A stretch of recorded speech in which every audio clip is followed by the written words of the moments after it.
வேத ஆராய்ச்சி நேயர்களுக்கு வாழ்த்துக்கள். இந்த நாளிலும் நிகழ்ச்சிக்காக காத்திருக்கும் உங்களை அன்புடன் வரவேற்கிறோம்.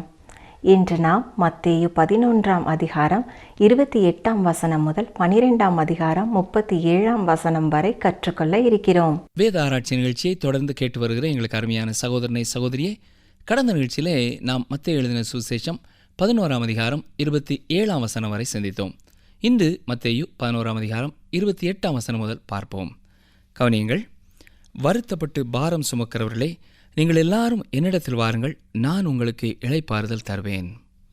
அருமையானவர்களே, இந்த செய்தியானது ஒரு குறிப்பான வித்தியாசத்தை கொண்டு வருகிறதா இருக்கிறது.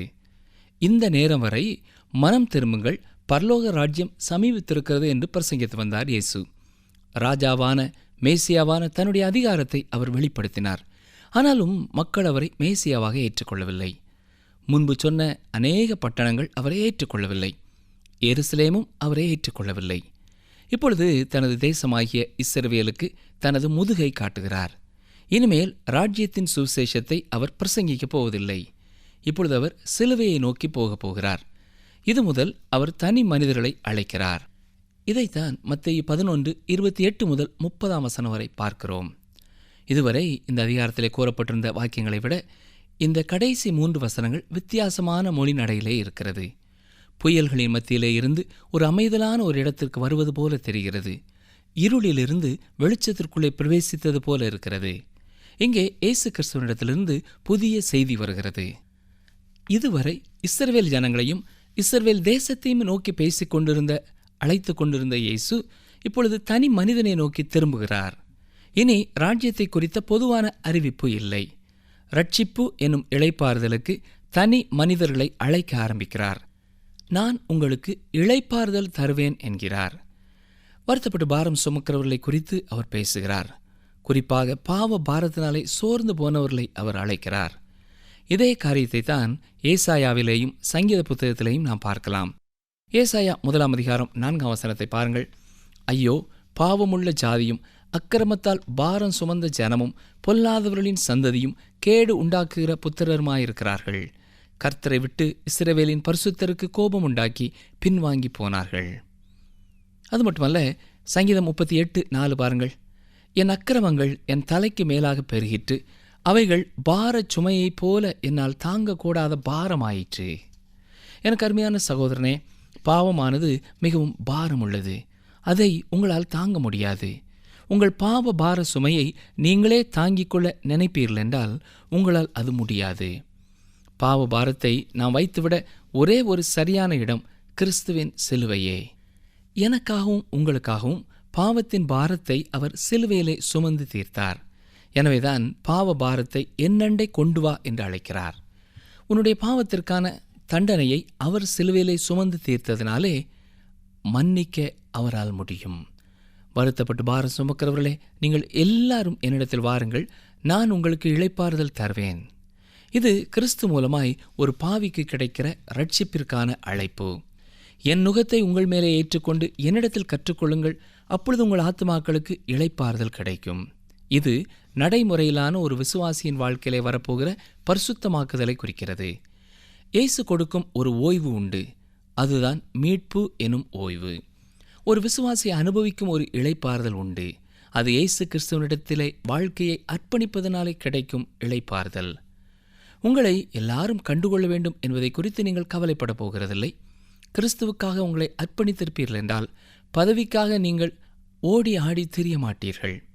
உலக பிரகாரமான எந்த ஒரு காரியமும் உங்களை வசீகரிக்காது, உங்களுக்கு ஒரு பாரத்தை உண்டு பண்ணாது. அவருடைய நுகத்திலே நீங்கள் இணைக்கப்படும் பொழுது இந்த உலகத்திலே நீங்கள் எப்படி இருக்க வேண்டும் என்று அவர் விரும்புகிறாரோ அப்படிப்பட்ட ஒரு நிலைமையிலே அவர் உங்களை வைப்பார். சரி, இப்பொழுது நாம் மத்தேயு 12ஆம் அதிகாரத்திற்குள்ளே கடந்து வருகிறோம்.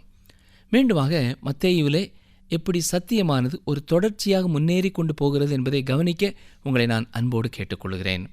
இந்த தொடர்ச்சியை நீங்கள் கவனிக்க தவறிவிட்டீர்கள் என்றால் மத்தேயு சொல்லும் செய்தியை நீங்கள் இழந்து போவீர்கள். மத்தேயு இயேசு கிறிஸ்துவின் வாழ்க்கை வரலாறை எழுதவில்லை. நடந்த சம்பவங்களை எதற்கடுத்தது எது நடந்ததோ அப்படியேயும் அவர் சொல்லவில்லை. இவர் கிறிஸ்துவை ராஜாவாக காண்பிக்கிறார். ராஜாவாக அவர் பிறந்தார். மலை பிரசங்கத்தை அவர் கொடுத்தார். இதுதான் ராஜ்யத்திற்கான ஒழுக்க முறைகள். இதுதான் ராஜாவின் அதிகார அறிக்கை.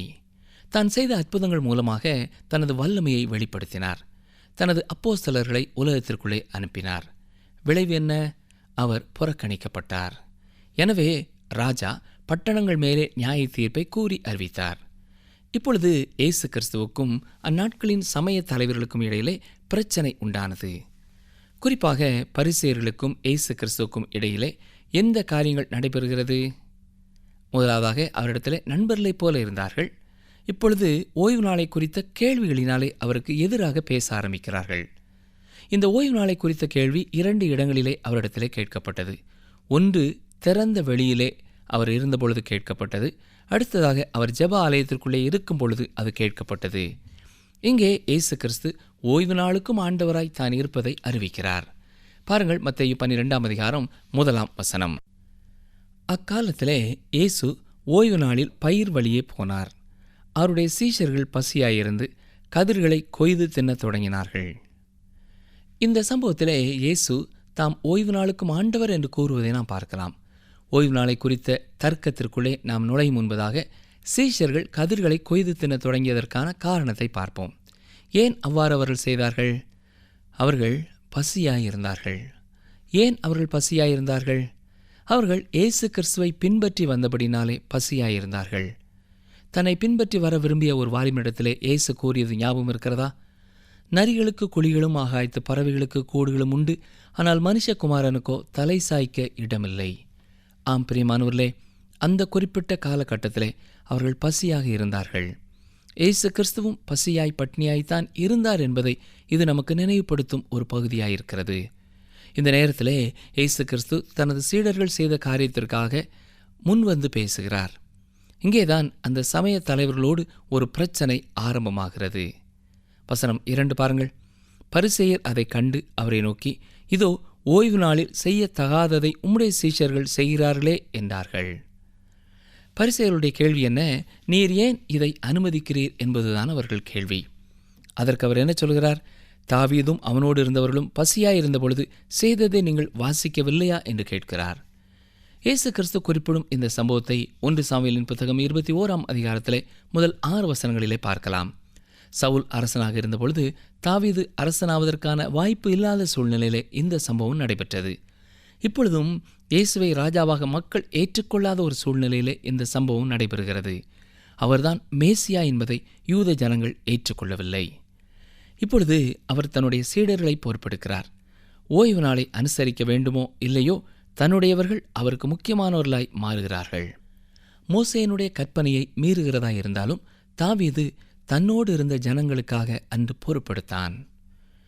4ஆம் 5ஆம் வசனங்களை பாருங்கள். அவன் தேவனுடைய வீட்டில் பிரவேசித்து ஆசாரியர் தவிர வேறொருவரும் புசிக்கத்தகாத தேவ சமூகத்து அப்பங்களை தானும் தன்னோடு இருந்தவர்களும் புசித்தார்களே. அன்றியும் ஓய்வு நாளில் ஆசாரியர்கள் தேவாலயத்தில் ஓய்ந்திராமல் ஓய்வு நாளை வேலை நாள் ஆக்கினாலும் குற்றமில்லாதிருக்கிறார்கள் என்று நீங்கள் வேதத்தில் வாசிக்கவில்லையா? ஆம் அருமையானோர்களே, ஆசாரியர்கள் ஓய்வு நாளிலேயும் தேவாலயத்திலே பணி செய்து கொண்டிருந்தார்கள்.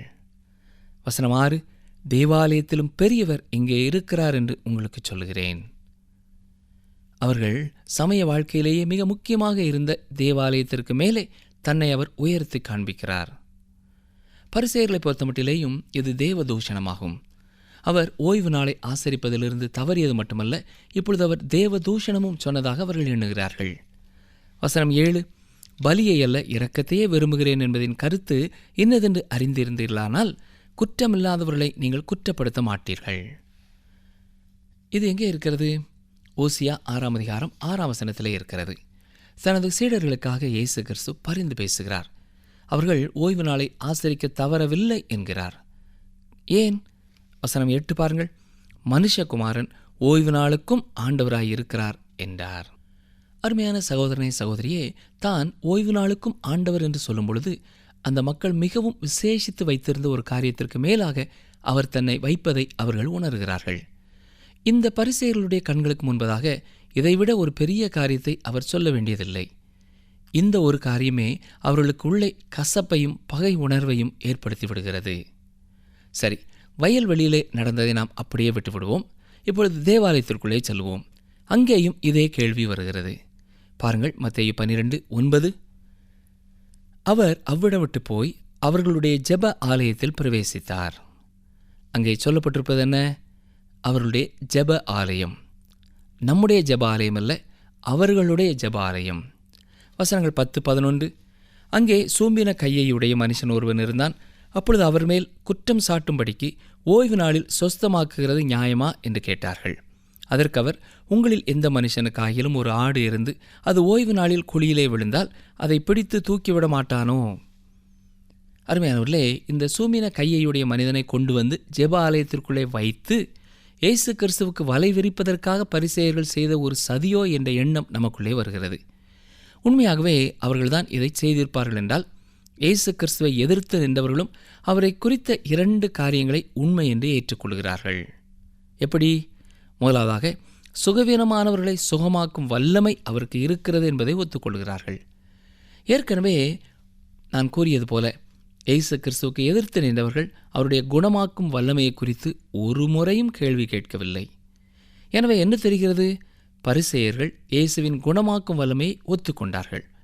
இந்த காரணத்தினாலேயே அவர்கள் இந்த சூம்பின கையையுடைய மனிதனை தேவாலயத்திற்குள்ளே கொண்டு வந்திருக்க வேண்டும். இரண்டாவதாக, உதவியற்ற மனிதனை அவருடைய பார்வையிலே கொண்டு வைக்கும் பொழுது அவர் நிச்சயமாக கரிசனையோடு அவனுக்கு உதவி செய்வார். அது ஓய்வு நாளாக இருந்தாலும் அதை குறித்து அவர் கவலைப்பட மாட்டார் என்பதையும் அவர்கள் ஒத்துக்கொள்ளுகிறார்கள். எனவே அருமையானவர்களே, ஓய்வு நாளிலே சுகமாக்குவது சரியா இல்லையா என்பது அவரை வலையிலே சிக்க வைப்பதற்காக அவர்கள் செய்த ஒரு காரியம். ஆனால் உண்மையை சொல்லப்போனால் அவர்கள்தான் வலையிலே மாட்டிக்கொண்டார்கள். மோசேயினுடைய பிரமாணமும் ஓய்வு நாளிலே குழியிலே விழுந்த ஒரு ஆட்டையோ மாட்டையோ தூக்கிவிடலாம் என்று அனுமதி கொடுக்கிறது. எனவே அவர்களே வாய் கொடுத்து அவர்களே மாட்டிக்கொண்டார்கள். வசனம் 12. ஆட்டை பார்க்கிலும் மனுஷனானவன் எவ்வளவோ விசேஷித்திருக்கிறான்.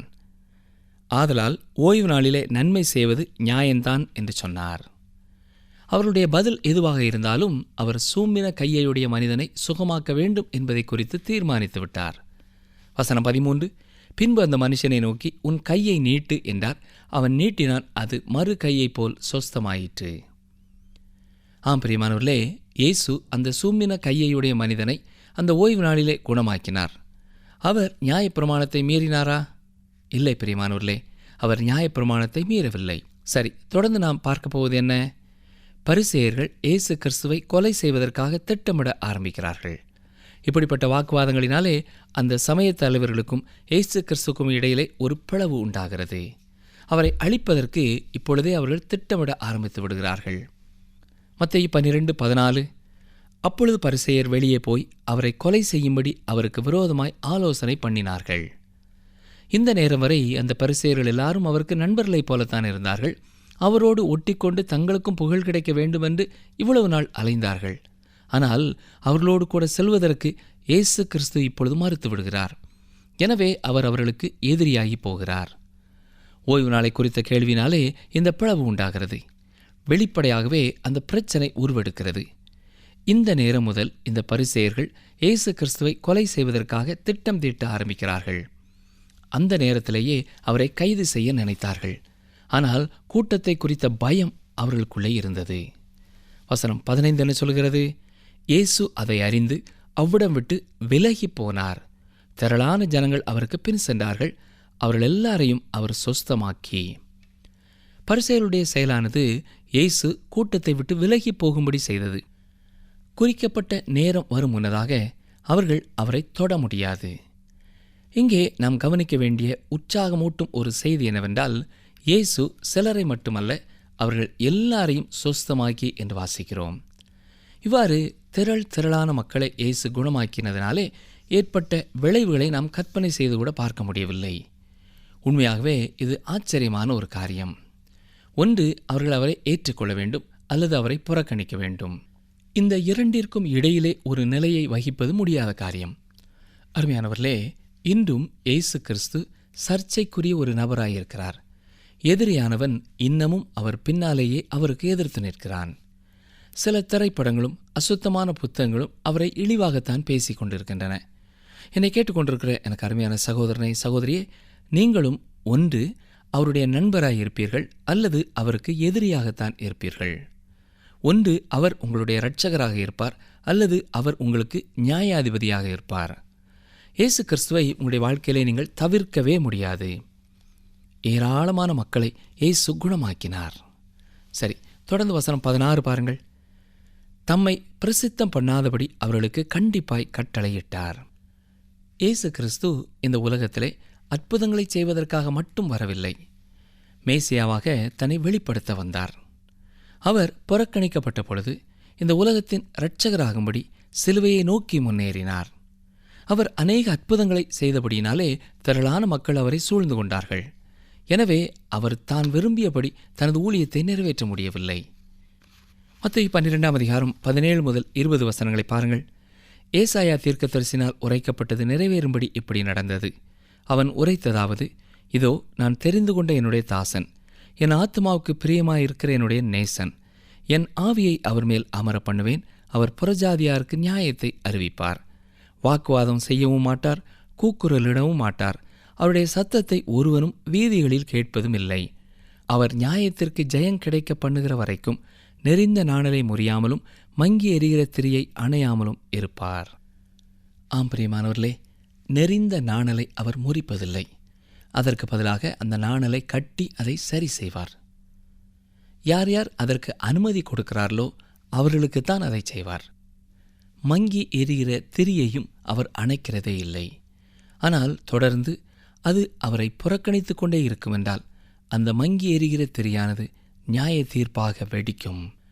தேவன் மனிதனுக்கு சுயாதீனத்தை கொடுத்திருக்கிறார். எனவே அவர் அதை அழிப்பதில்லை. வசனம் 21, அவருடைய நாமத்தின் மேல் புறஜாதியார் நம்பிக்கையாயிருப்பார்கள் என்பதே. அருமையானவர்களே, இந்த நாளிலேயும் இந்த வார்த்தைகள் நிறைவேறி வருகிறது. அதாவது புறஜாதியான மக்கள், அதாவது யூதர் அல்லாதவர்கள் கர்த்தரை அறியும் அறிவிற்குள்ளே கடந்து வருவதை குறித்த வார்த்தைகள்தான் இவை. ஆம், அவர்கள் ரட்சிக்கப்பட வேண்டும். இயேசு கிறிஸ்து தமது ஜனத்திலே வந்தார், அவர்களோ அவரை புறக்கணித்து விட்டார்கள். இது கிருபையாக தன்னுடைய அழைப்பை புறஜாதியான மக்களுக்கு கொடுக்க அவரை வழிநடத்தியது. அப்போஸ்தலர் நடபடிகளின் புத்தகம் 26ஆம் அதிகாரம் 18ஆம் வசனத்திலே பரிசுத்த பவுல் புறஜாதி மக்களுக்கு ஊழியம் செய்யும்படியாய் அனுப்பப்படுகிறதை நாம் பார்க்கலாம். கவனியங்கள், அந்த வசனத்தை வாசிக்கிறேன். அப்போஸ்தலர் 26:18, அவர்கள் என்னை பற்றும் விசுவாசத்தினாலே பாவ மன்னிப்பையும் பரிசுத்தமாக்கப்பட்டவர்களுக்குரிய சுதந்திரத்தையும் பெற்றுக்கொள்ளும்படியாக அவர்கள் இருளை விட்டு ஒளியினிடத்திற்கும் சாத்தானுடைய அதிகாரத்தை விட்டு தேவனிடத்திற்கும் திரும்பும்படிக்கு நீ அவர்களுடைய கண்களை திறக்கும் பொருட்டு இப்பொழுது உன்னை அவர்களிடத்திற்கு அனுப்புகிறேன் என்றார். ஆம் பிரியமானவர்களே, இன்றும் நம்மை சுற்றி நற்செய்தியை அறிந்து கொள்ள வேண்டியவர்கள் எண்ணற்ற மக்களாயிருக்கிறார்கள். வருத்தப்பட்டு பாரம் சுமக்கிறவர்களே என்கிற அழைப்பானது எல்லா மனிதர்களுக்கும் உரியது. யார் இந்த வார்த்தைகளுக்கு கீழ்ப்படுகிறார்களோ அவர்களை அவர் ரட்சிக்கிறார். மத்தேயு 12ஆம் அதிகாரம் 22-23 வசனங்களை பாருங்கள். அப்பொழுது பிசாசு பிடித்த குருடும் ஊமையுமான ஒருவன் அவரிடத்தில் கொண்டு வரப்பட்டான்.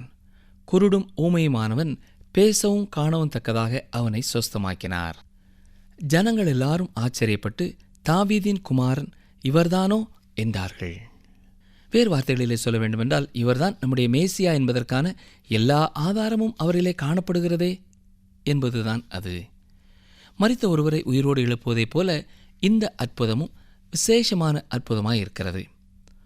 தொடர்ந்து பிசாசு பிடித்த அநேகரை இயேசு கிறிஸ்து குணமாக்கிய பொழுது இவர்தான் தாவீதின் குமாரன் என்பதை குறித்த ஒரு முடிவிற்கு வந்தார்கள். ஆம், அவர்தான் மேசியா என்பதை எண்ணினார்கள். ஆனால் அங்கே இருந்த பரிசேயர்கள் என்ன சொன்னார்கள்? வசனம் 24, பரிசேயர் அதை கேட்டு, இவன் பிசாசுகளின் தலைவனாகிய பெயல்செபூலினாலே பிசாசுகளை துரத்துகிறானே அல்லாமல் மற்றபடி அல்ல என்றார்கள். மன்னிக்க முடியாத பாவம் என்பதை குறித்ததான கேள்விக்கு இங்கே நமக்கு விடை வருகிறது. கவனமாக கவனியுங்கள். வசனங்கள் 25 முதல் 27 வரை. இயேசு அவர்கள் சிந்தனைகளை அறிந்து அவர்களை நோக்கி, தனக்குத்தானே விரோதமாய் பிரிந்திருக்கிற எந்த ராஜ்யமும் பாழாய்ப்போம், தனக்குத்தானே விரோதமாய் பிரிந்திருக்கிற எந்த பட்டணமும் எந்த வீடும் நிலை நிற்க மாட்டாது. சாத்தானை சாத்தான் துரத்தினால் தனக்கு விரோதமாய் தானே பிரிவினை செய்கிறதாயிருக்குமே. அப்படி செய்தால் அவன் ராஜ்யம் எப்படி நிலை நிற்கும்?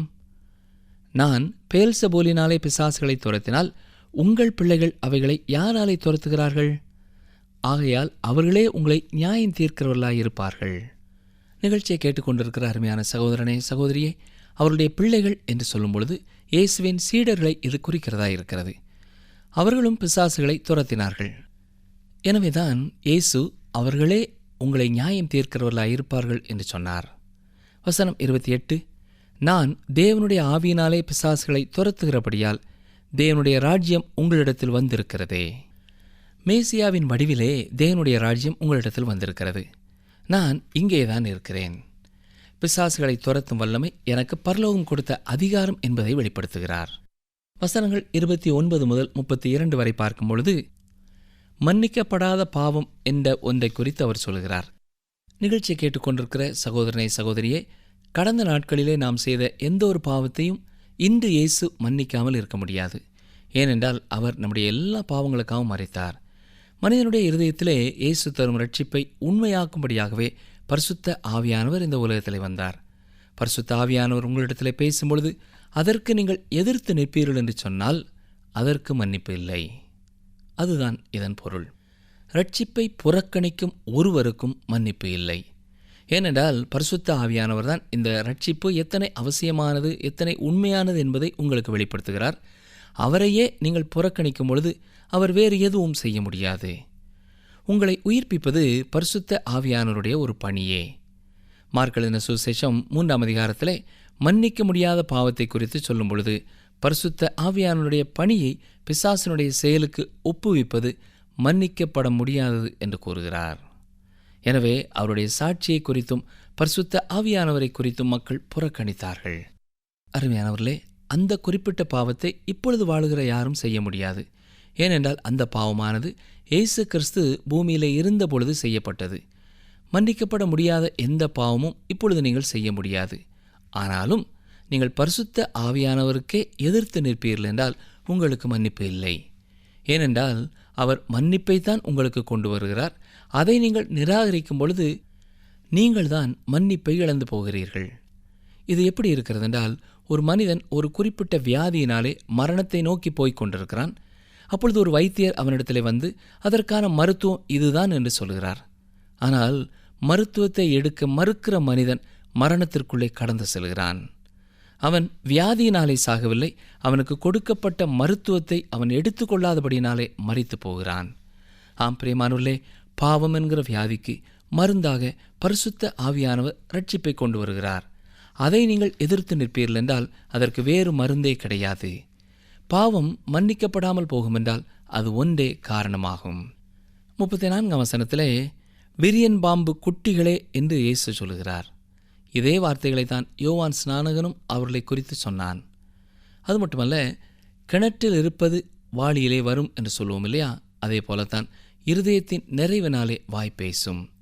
இந்த மத தலைவர்களை குறித்து இவ்வளவு கடூரமான வார்த்தைகளை இயேசு பேசுகிறார் என்றால் காரணம் என்ன? அவரும் அவர்களை புறக்கணித்து விட்டார். இவ்வாறாக அந்த மத தலைவர்களோடு உண்டான பகை ஒரு காலம் சரியாகவில்லை, அது சரியாகாது. தொடர்ந்து 36, 37ஆம் வசனங்களை பார்ப்போம் என்றால், வீணான வார்த்தை என்று சொல்லப்படுவது தேவ தூஷணத்தை குறிக்கிறதா இருக்கிறது. ஆம் அருமையான சகோதரனே சகோதரியே, உங்களுடைய இருதயத்திலே இருப்பதைத்தான் நீங்கள் பேசுகிறீர்கள். எனவே நீங்கள் குற்றவாளிகள் என்று தீர்க்கப்படுவீர்கள் என்று சொல்லுகிறார். இயேசு கிறிஸ்துவை குறித்து இவ்வளவு அறிந்திருக்கிற நாம் அவரை நம்முடைய இருதயத்திலே இரட்சகராக ஏற்றுக்கொள்ளப் போகிறோமா அல்லது அவரை புறக்கணித்து தள்ளப் போகிறோமா? இது ஒவ்வொரு தனி மனிதனுடைய வாழ்க்கையிலேயும் அவரவர் செய்ய வேண்டிய, எடுக்க வேண்டிய ஒரு முடிவு, ஒரு தீர்மானம். உங்கள் வாழ்க்கையிலே இயேசுவை முழுமையாக பின் செல்ல தீர்மானித்து விட்டீர்களா? அல்லது ஏதோ அவரை குறித்து அறிந்தால் போதும், அவருக்காக நான் வாழ என்னை அர்ப்பணிக்க வேண்டியதில்லை, அவரை நான் விசுவாசிக்க வேண்டியதில்லை என்று எண்ணிக்கொண்டிருக்கிறீர்களா?